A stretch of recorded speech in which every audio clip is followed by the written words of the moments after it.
Welcome to Building My Legacy podcast. This podcast is designed for leaders and entrepreneurs who want to leave a legacy and will provide strategies that focus upon key elements for legacy creation, determining your desired impact and its benefit, increasing your legacy's reach by engaging key stakeholders, planning, prioritizing, and executing. Here's your host, Dr. Lois Sonstegard. Welcome, everybody, to Building My Legacy podcast. Today, I have with me today Rich Kasparian. He has a company in Garden City, New York, it's financial planning, helping people look at the next chapter of their life. What do they do with their investments? What have they planned with their insurance? If they are going to retire, what does that mean? What does it mean with succession planning? So all the things that we need to look at in terms of growing a business for our future and then being able to walk, sell, whatever we want to do with that. So on that note, Rich, I'm going to turn this over to you. You can share a little bit about your background, what brought you to doing this, and then we'll talk about what the things are that people should be thinking about and planning for. Thank you, Lois, and it's great to be on your podcast. Appreciate it. Again, my name is Rich Kasparian. My company is Garden City Financial Group. We're based out of Garden City, Long Island in New York. Our customer base is throughout the country, so it's not really just limited to one region. Years ago, I was back in the old days, I worked on Wall Street for many years. Then I transitioned to Smith Barney, which now was taken over years ago by Morgan Stanley. I was there for many years in City Smith Barney. I then transitioned about 11 years ago into my own practice, Garden City Financial Group. And our basic goal is to help business owners, small business owners, and individuals plan for their future. But more importantly, look at the market as a whole, and it's not just always about hoping things go higher. But one of the goals that I built my whole career on is trying to find ways to protect customers' downsides if things should ever, turn ugly, which they do. And also, we look at insurance planning, business succession planning, long-term care, retirement, and many other aspects of planning. So, Rich, those are huge areas. People spend a life growing and building a business and hoping that they have something to fall back on or for their retirement. What are the top three things that you think people should be thinking about as they prepare for retirement? I think there are a couple of aspects as a whole in planning and for the future, and even investing as a whole. Many advisors out there, they sort of had this theory or this concept of a customer has or a client has X amount of dollars they want to put away for the future, and they'll basically give them a plan for every dollar of that amount of money. I pride myself in being somewhat of a contrarian. I work backwards. So the first thing I'll always say to a customer is, how much money do you need to leave in the bank for safekeeping, for the rainy day, for those extra things that pop up? Because the goal really is, if you're going to invest money, especially for retirement, you want to be able to leave it there and grow. So that's the first thing that I always, impress upon customers. Now, for everyone, that dollar amount is different. Some people it's $5,000. Some people it's $100,000. Some people it could be $10 million. It's all predicated on what people are looking for. So once we sort of have that, then I break things up into two remaining piles. The second pile is the middle term goals. Let's say a 3 to 6 year goal for investing. And then the final part of it is the long-term or the retirement part of investing, which is the long-term retirement. This is the money I don't want to touch until I retire. So those are sort of three avenues that I start with as a basis. And in terms of what a customer or a client would be looking for, do they plan to remain, living in the state that they're in? That's number one. Number two, when do they actually see themselves retiring? At what age? Years ago, people retiring at 55. I mean, those days are long over. People are working much longer now. And then the third thing is, what is sort of their stomach for risk tolerance, or the stomach for the ups and downs of the market? So I think once we tackle all of that, then we can build a plan going forward. So, Rich, as you work with people, what are some of the biggest mistakes people make? One mistake is this concept that we hear all the time, especially on TV, the talking heads, of diversification. I want diversification. In concept, it's a good theory, but in practice, it rarely happens. So I'll give you an example. Someone might have a retirement plan and they get this little booklet, maybe at work, or they look it up on the internet, or an advisor says to them, we're going to diversify your portfolio. So they pretty much like a dartboard, they say, okay, I'm going to take this growth fund and I'm going to utilize this value fund and this bond fund and this mid-cap fund. And they build this sort of little portfolio, let's say, amongst their retirement and assets. But when we really drill down, and this is where one of the things I do when a client, summons me on the website or they need help, one of the things we do is we evaluate their portfolios to see how they're invested and what they have already. On our website, by the way, is www.gardencityfinancialgroup.com. But when you drill down on these funds, in many cases, it's very ironic, they all own the same companies. So I've had customers at times, or clients at times, send me statements from different accounts that they have, and they say, I'm well diversified. And when we drill down and we look, they might own 5 or 6 funds. They all own Apple. They all own Microsoft. They all own Google. So at the end of the day, a fund might have a different title, or maybe even be a different company, like Fidelity versus Nuveen, but yet they will all own the same fund. So one of the things I look at is, especially in a review, is we want to make sure, are you really truly diversified? And that's a sort of a key challenge, and sort of a thing that people don't look at, deeply when they're trying to figure out, how do I go forward and how do I invest? So diversification gets to be a problem because companies are merging all the time. They're being acquired, and those changes have a profound impact on your portfolio, and you may not realize it, right? So it's almost as though you need to do a review of your diversification within your portfolio periodically to stay on top of that. That's correct. Yes. Okay. Yes, that's absolutely correct. I mean, generally speaking, we try to do reviews with customers. It all depends. I have some customers who only want to do a yearly review. Some customers we look at every 6 months, and some customers we might look at quarterly reviews. It depends on, a person's schedule and if they're busy and what the situation is. But yeah, you definitely want to do a review.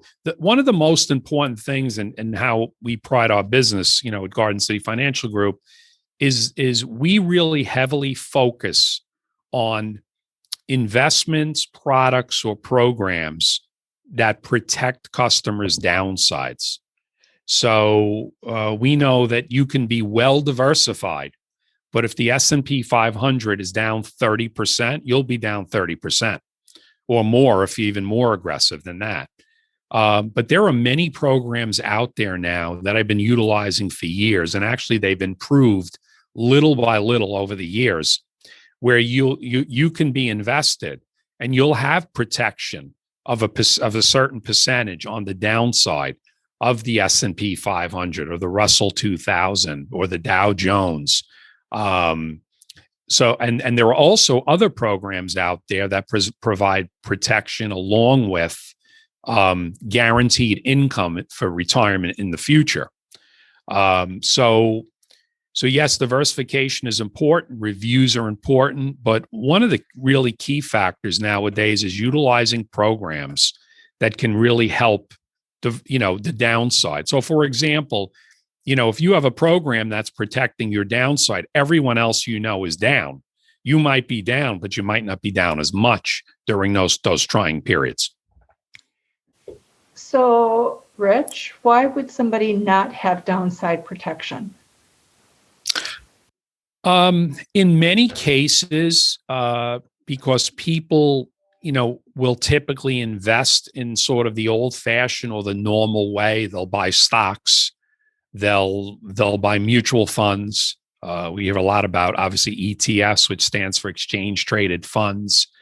And generally speaking, if you're buying those assets individually, they don't come with any kind of downside protection.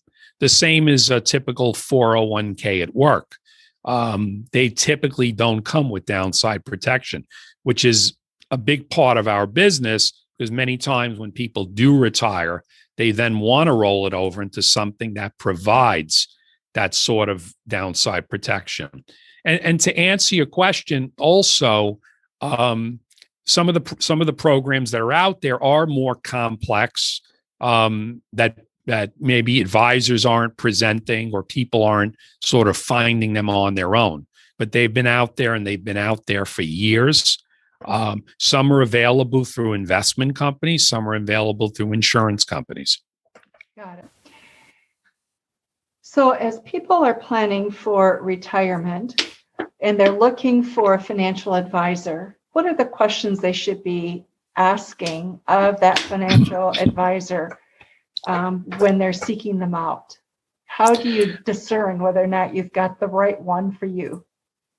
That's a really great question, because we often kid sometimes, and when I speak to clients, if you talk to 10 financial advisors, you might get 10 different opinions. I think the first opinion, or the first thing you want to find out, is what is the philosophy? What is their overall philosophy on the market? If their philosophy is, we buy this to hope that the market goes higher, well, that's not really a philosophy. What is the concept on the market? So I'll give you an example.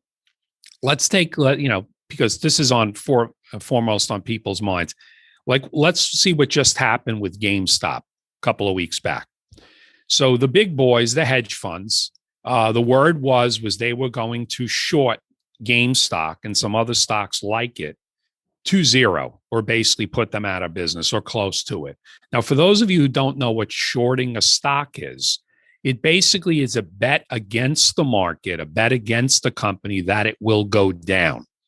So it's totally legitimate. What you're actually doing, not to get so technical, you're borrowing the stock from the house and selling it first at a high price.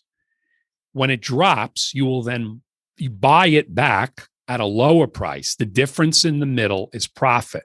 So it's obviously the opposite of when people buy a stock and want to go high.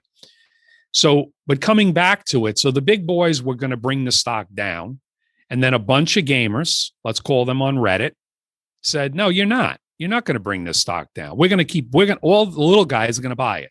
So the little guys bought it, and it created what we call a short squeeze. What a short squeeze is when the guys own it high and want it to go low, but the stock now keeps going up. The more it goes up, the more money they lose.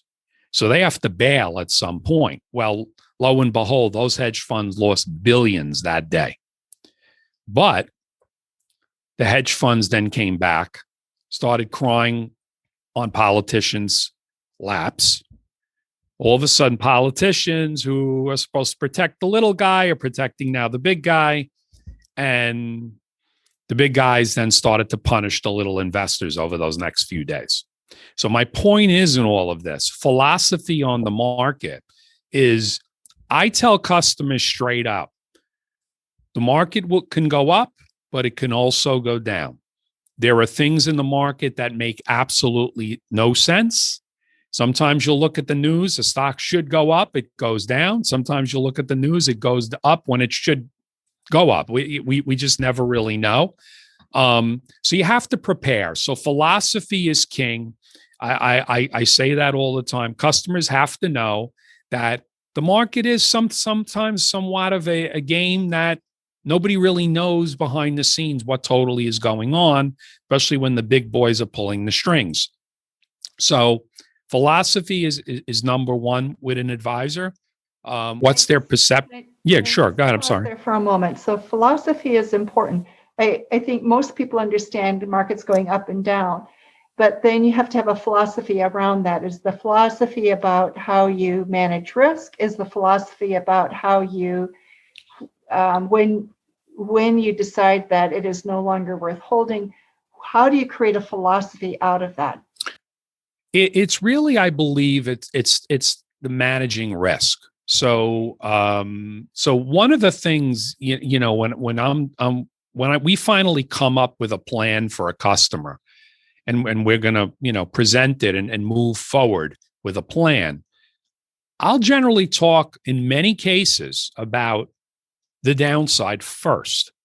So normally, what most investors are used to hearing is, what's my profit? What am I going to make? How well am I going to do on it?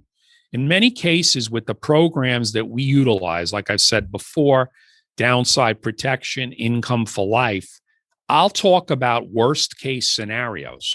So customers could see, well, if I own this program, what is my worst case scenario first? Then we'll talk about the growth position. So I think that's sort of where it is. It's the philosophy on downside risk. And also sometimes when things are dropping, do I pull the plug? Don't I pull the plug? I mean, there are scenarios like that. But if you have your portfolio as we do at Garden City Financial Group, for most of our customers, unless the ones who just want complete risk, you feel good. You could put your head on the pillow at night knowing that when you have assets that have downside protection, some sort of downside protection, you generally will sleep better. Got it. Okay. So the one thing you look at is philosophy. What else do you look at when choosing an advisor? What is their array of programs or products that they're discussing? Wall Street over the years has become somewhat compressed. And, what we constantly hear now on Wall Street is, I'm in a managed account, I'm in a managed account, I'm in a managed account. A lot of these managed accounts are really not that managed. A lot of them rely on computer models that, kick things in and out of the account. So they're really not managed. I always use the analogy on this managed account concept. It's, like you were sold the private country club and you end up at the public golf course. So I think an open architecture, as your financial advisor is the key. If someone is doing a lot of transactions, a managed account is perfect because the fees are set at sort of one fee. If someone is not doing a lot of transactions, that might not make sense because they're not doing a lot of, back and forth transactions that could add up, in fees. So, that's sort of another issue that I think is important. Okay. What else? The third thing I think of is does the advisor talk about anything other than investments? Are they talking about insurance? Are they talking about, do you have an updated will? Are they talking about long-term care? Are they talking about business succession planning? Are they talking about beneficiaries and beneficiary updates on accounts? Families have a lot of times changing dynamics. They do a will, and 5 years later, something changes, or someone gets married, or someone gets divorced as a beneficiary. So I think those are important keys too, where the advisor should be involved in many aspects of, I've sometimes often said to people privately, customers or clients tell me things that they don't tell anybody else, because, they need it in confidence, especially in many cases when it comes to who's going to be my beneficiary, what percentage should I put down, or who's going to be in the will. And one of the things we do here is we will coordinate with your accountant. We will coordinate with your attorney or lawyer while you're trying to do some of these things. On many cases, I have clients' attorneys call me and ask questions. And in many cases, I deal with their accountants, especially during tax season. So what you're really saying is, if you want a good plan for the end of your life, for retirement, you've got to have somebody who has a comprehensive look. So it would be like having a internist who would take care of all the problems, medical problems that you have, as an example, right? Who can oversee and make sure that there aren't pieces that are being left out or forgotten. Am I correct there? Yes. Yeah, it's sort of we'll use the sports analogy, the quarterback, so to speak. Okay. You really kind of want the person to be a quarterback, and also, legacy becomes part of it. Knowing also that family members down the line will have access to the advisor as well. In terms of if they have questions on their own things, or, God forbid their parent should pass away, what's going to happen? They need to be in the loop. So yeah, I think all of that coordination is the most important thing. So when you sit down with people, one of the questions I'm sure people ask of you is, what do they really need in order to have thoughtfully prepared for retirement? And obviously, that's going to depend upon a person's income and what they have in terms of assets. And but are there formulas that you follow in terms of how people should plan, how they should think, and when they're ready? Yeah, I mean, there are formulas, I would say, for investing. There are also formulas for how much insurance people need. The formulas on investing or retirement do become a little difficult, because most people that you talk to, many do not have real, that we do come across a lot. So again, working backwards, what's your Social Security payment going to be? At age 62 or 66? Does it make sense to take it at 62? Does it make sense to take it at 66? So you have, so that's one thing. Do you have a pension? Do you have a 401k left over from an old company? Do you currently have a retirement, and how much are you putting into it? Do you have any additional IRA or retirement accounts out there? What's your current income now? Do you plan to live here, or do you plan to move somewhere less expensive? So once we kind of determine all of that, then we have to put a plan in place with what they have in front of us to determine, from this point on, this is how we can grow and protect what you have currently. But from this point on, this is what we think you need to put away to enjoy sort of a comfortable lifestyle. Now, on the insurance plateau, that's a little bit different. For life insurance, most people are very underinsured.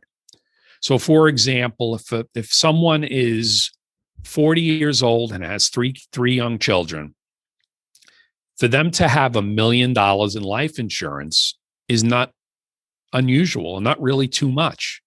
I come across a lot of people who, they have 100,000 or 200,000. They have a family of 5. They have a mortgage with 3 or 4 or 500,000 on it. And the idea is on the insurance, there is a pretty specific formula. Do you want the insurance to pay off the house? Do you want the insurance to have income replacement that's lost for a couple of years? And do you want insurance to take care of education planning? If someone should, lose their life at an early age.